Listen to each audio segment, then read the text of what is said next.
Un reporter. Ouais, le Près de savoir. Et voilà, nous sommes 15 ce matin. Un petit coucou.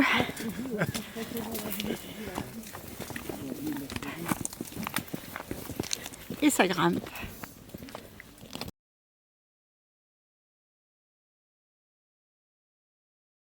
Vous adorez les étoiles, voilà, c'était comme ça.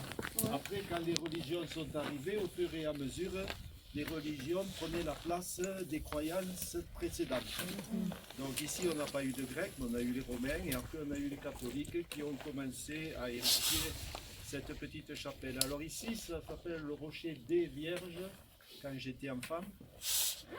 Donc c'est plutôt une communauté religieuse catholique qui venait de temps en temps.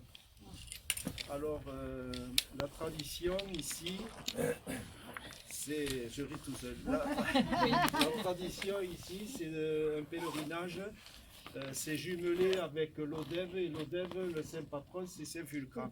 Donc au moment de Saint-Fulcran, ici, vous avez un pèlerinage, il y a la messe là, à peu près où vous êtes, et la tradition, c'est d'aller manger, c'est pour ça que vous avez vu toutes ces tables.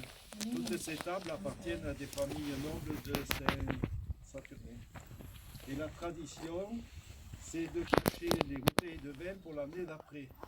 Donc vous avez des micro-grottes ou des micro-trous.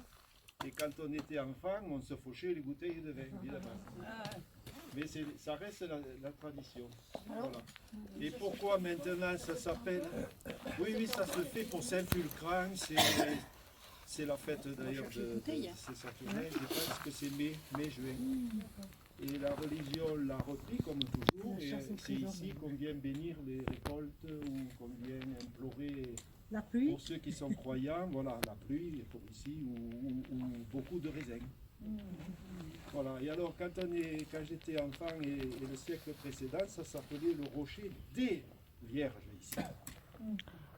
Et là, il y a eu une enquête de l'évêché de Montpellier, dont l'évêque s'en est mêlé. Et ils ont fait une enquête et après vérification, il n'y avait plus que 2 vierges. Alors ils ont été obligés de changer le nom. C'est des 2 vierges. Ouais, c'est des 2 vierges maintenant. Ah oui. Les 2 vierges.